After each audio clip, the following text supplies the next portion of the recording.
Hello YouTube, this is Thomas Judge back once again with another installment of Valiant Until the Last, my ongoing weekly series where I read the entire Valiant universe, one deluxe edition at a time. And as warned, in this week's episode, we're not actually looking at a deluxe edition, we're looking at some uncollected issues that have never been released in any kind of hardcover format by Valiant. And with that, we're looking at the series called Killers, or possibly KI-6 Killers. We'll get to that in a second. Basically, this is a 5-issue miniseries that came out in 2019. It's set after Ninja K, which was the deluxe edition written by Christos Gage that we looked at in last week's video.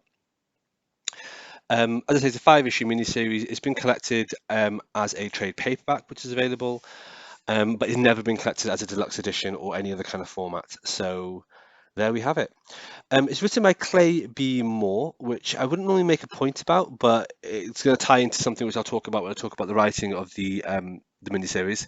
As a series, it is definitely set in the Ninjak universe. It essentially stars a variety of other ninjas or graduates from the ninja program, of which Ninjak is Ninja K, and over the previous couple of volumes, we've looked at Ninja A, Ninja B, Ninja C, all the way through.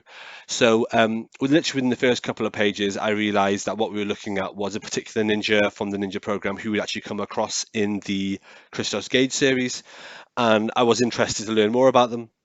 So it was cool to get a chance to actually see them sort of taking the front in this series. The series hasn't got Ninjak or the character of Colin King at all. It's all just got other variants of the ninja program, um, including as one of the main antagonists, the Jonin, who essentially is like the major ninja sensei who teaches all the ninjas all their ninja tricks for MI6. I won't give any spoilers, but long story short, several of the ninjas get together. They do like mad ninja stuff, and then at the end they kind of form like an impromptu group called KI-6 or Killers. Um, in terms of that naming of the nomenclature there, what you'll see is that over the first 4 issues, no, the first 3 issues, sorry, is just called Killers. And then issues 4 and issue 5 is then called KI-6 dash Killers. I think KI-6 is a play on MI6, which is where Colin King or Ninjak works. So I think that's why they've done that. I don't know if this was a deliberate ploy and they planned on changing it to KI-6 Killers 3 or 4 issues in. If they did, that's quite silly because it does kind of affect the filing of this. If you were to keep this in alphabetical order or however you're going to kind of store this or look for it.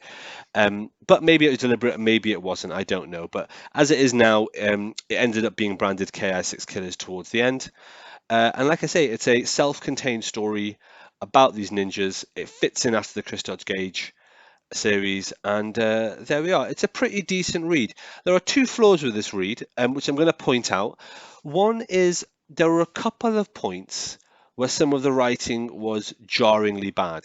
And I say this on the basis that 2 of the main characters are people of color. They're black. One's Ninja G and the other one is Ninja J, I want to say, I think. Um, but long story short, there's a couple of interactions between them where I was reading it and I was like, "Oh, is this written as sort of a tongue-in-cheek black exploitation satire of how black people don't speak, but how they sometimes might speak to kind of satirize the idea of black exploitation and gangster speak?" And I thought, is it that, or is it just am I being too lenient? Is this just written really badly? And I mean, what if Mars Morales is Thor really badly? That level of bad writing, and I thought it can't be like that. Just seemed like such a misstep. And it's fair enough for Marvel to do something that stupid and got lambasted about it, but I thought a misstep like this, no, that can't be the case. This Clay B. Moore person, he must be black, and he must be sort of toying and playing with the idea that one of the characters is called G, and the other one is then reacting to them in that way, and it's all kind of tongue in cheek. And then I looked at it, and that's not the case. Clay Moore is a white guy, and as a result, I I was reading this and I was like, is this someone who just has absolutely no idea about how to write black people? Is this completely fucking tone deaf? I honestly don't know because it was only in a couple of scenes in a couple of panels, and I was like, is this like a satire thing?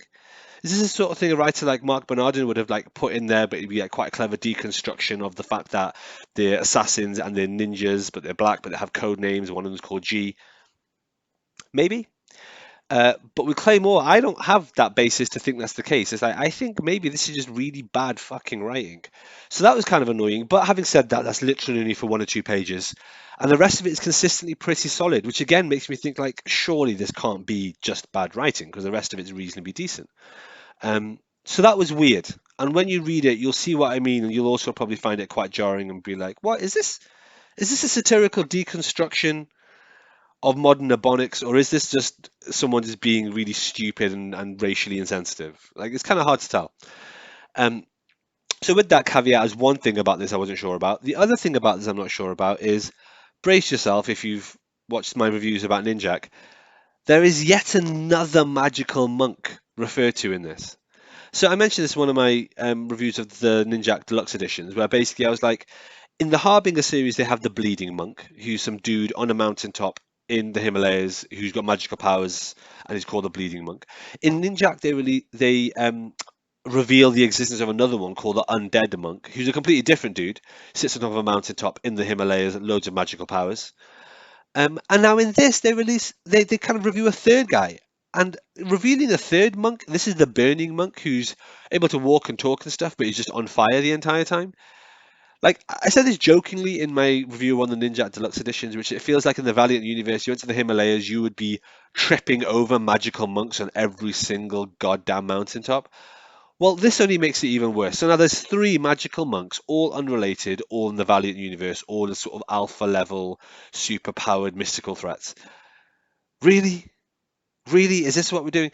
Anyway, that was annoying and weird. If you can get past that, and if you can get over possibly the eyebrow raising language used by Claymore for some of the dialogue, then what you have here is a solid, decent read. And you should read it after Ninja K. Um, yeah. So yeah, a bit of a weird read. Not, I wouldn't say it was bad, but definitely left me with questions and a weird taste in my mouth. So that's KI-6 Killers. Next up, next week, we are going to be reading another small limited series, again uncollected, so unfortunately it's going to be one of these slideshow videos again. And that's a limited series about Roku, called Roku. Now, I'm a huge Roku fan. I said that repeatedly throughout this Ninjak reading. So very keen on seeing a mini-series about her. That said, cautious and concerned that they're going to fuck it up. So yeah, let's see where we are. So for next time, 4 issues, Roku mini-series. I'll see you then.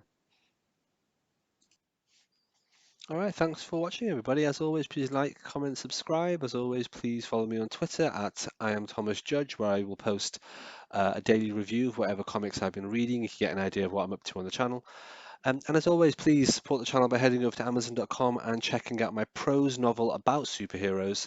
It's a completely original piece of work. The first episode in it is called Arrivals, and the series as a whole is called No Gods or Kings. You can find an excerpt of that on my website, nogodsorkings.com. Until next time, everybody, stay classy.